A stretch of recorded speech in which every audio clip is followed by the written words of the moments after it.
தடுமாற்றம் ஏமாற்றம் இல்லாமல் காணும் ஏற்றம் அது முன்னேற்றம். எது மாற்றம் அது முன்னேற்றம். தடுமாற்றம் ஏமாற்றம் இல்லாமல் காணும் ஏற்றம் அது முன்னேற்றம். மாற்றம் வந்துவிட்டது. ஆனால் நல்லாட்சி குறித்த சிந்தனை தயாராக இருக்கிறதா? தமிழக அரசியல் வரலாற்றில் மிகப்பெரிய மாற்றங்கள் நிகழ்ந்த காலங்களில் ஒன்று இது. பல ஆண்டுகளாக பழக்கப்பட்ட அரசியல் அமைப்புகளுக்கு மத்தியில் புதிய தலைமையையும் புதிய எதிர்பார்ப்பையும் மக்கள் உருவாக்கியுள்ளனர். குறிப்பாக இளைஞர்கள் இந்த மாற்றத்தில் மிகப்பெரிய பங்கு வகித்துள்ளனர். ஆனால் இங்கே ஒரு முக்கியமான கேள்வி எழுகிறது. ஒரு தலைவரை உருவாக்கிய பிறகு மக்கள் செய்ய வேண்டியது முடிந்து விடுகிறதா? ஜனநாயகத்தில் ஓட்டு என்பது முடிவு அல்ல, அதுவே தொடக்கம்.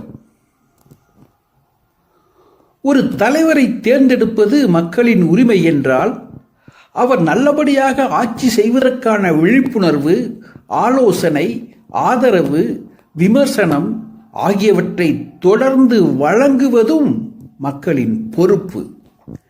இளைஞர்களை இகழ்வதா, வழிநடத்துவதா?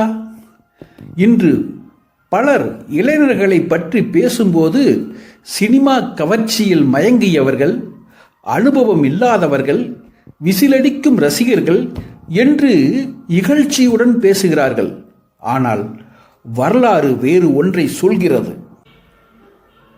மாற்றங்களை உருவாக்கும் சக்தி பெரும்பாலும் இளைஞர்களிடம்தான் இருந்துள்ளது. மொழி இயக்கங்கள், சமூக எழுச்சிகள், தொழில்நுட்ப புரட்சிகள், புதிய அரசியல் மாற்றங்கள் அனைத்திலும் இளைஞர்களின் பங்கு மறுக்க முடியாதது.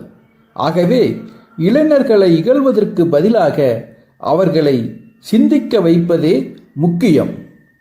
ரசிகர்களாக மட்டுமல்ல, பொறுப்புள்ள குடிமக்களாகவும் மாற வேண்டும். ஒரு தலைவரை தேர்ந்தெடுத்துவிட்டு எங்கள் வேலை முடிந்தது என்று ஒதுங்கிவிட்டால் ஜனநாயகம் பாதியிலேயே நின்றுவிடும். கஜானா காலி என்ற கருத்தும் அரசின் சவாலும். முதல்வர் விஜய் அவர்கள் அரசின் நிதிநிலை கடினமாக இருப்பதையும் கஜானா காலியாக இருப்பதையும் குறிப்பிட்டு வாக்குறுதி அளிக்கப்பட்ட திட்டங்களை முழுமையாக செயல்படுத்துவதற்கு சிறிது கால அவகாசம் கொடுங்கள் என்று மக்களிடம் கேட்டுள்ளார். இந்த கருத்தை வெறும் அரசியல் விமர்சனமாக மட்டும் பார்க்காமல் ஒரு அரசின் உண்மையான பொருளாதார சவாலை புரிந்து கொள்ளும் வாய்ப்பாகவும் பார்க்க வேண்டும்.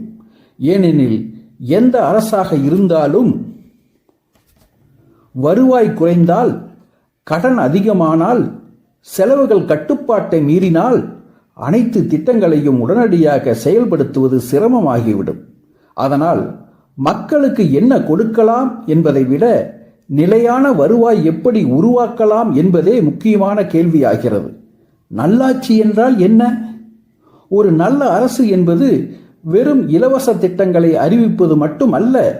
ஒரு நல்ல அரசு மக்களுக்கு வேலைவாய்ப்பு உருவாக்க வேண்டும், வருமானத்தை அதிகரிக்க வேண்டும், வரி சுமையை குறைக்க வேண்டும், வீண் செலவை தவிர்க்க வேண்டும், நியாயமான பகிர்வை உறுதி செய்ய வேண்டும். எதிர்கால வளர்ச்சிக்கான அடித்தளத்தை அமைக்க வேண்டும். இதைத்தான் நம் வள்ளுவர் ஆயிரக்கணக்கான ஆண்டுகளுக்கு முன்பே சொல்லியிருக்கிறார். இயற்றலும் ஈட்டலும் காத்தலும் காத்த வகுத்தலும் வல்லது அரசு. இந்த ஒரு குறளில் முழு பொருளாதார அரசியலும் அடங்கியுள்ளது. இயற்றல் புதிய வருவாய்களை உருவாக்குதல், ஈட்டல் செல்வத்தை பெருக்குதல், காத்தல் அதை வீணாகாமல் பாதுகாத்தல், வகுத்தல் அதை நியாயமான மக்களிடம் பகிர்ந்தளித்தல். இதைத்தான் செய்ய தெரிந்தவனே நல்ல அரசு என்று வள்ளுவர் கூறுகிறார். தற்போது தமிழக அரசுக்கு எந்தெந்த வழியில் எல்லாம் வருமானம் வருகிறது, எவ்வளவு வருகிறது, அது எவ்வாறு செலவழிக்கப்படுகிறது, மக்களுக்கு என்னென்ன பயன்கள் சென்றடைகிறது என்பதை பற்றியெல்லாம் மக்கள் அறிய வேண்டும். தமிழக அரசின் வரவுகள், செலவுகள், பயனுள்ள திட்டங்கள் பற்றியெல்லாம் அடுத்தடுத்த காணொளிகளில் விரிவாக பார்ப்போம். மாற்றம் என்பது தலைவர்களை மட்டும் மாற்றுவது அல்ல.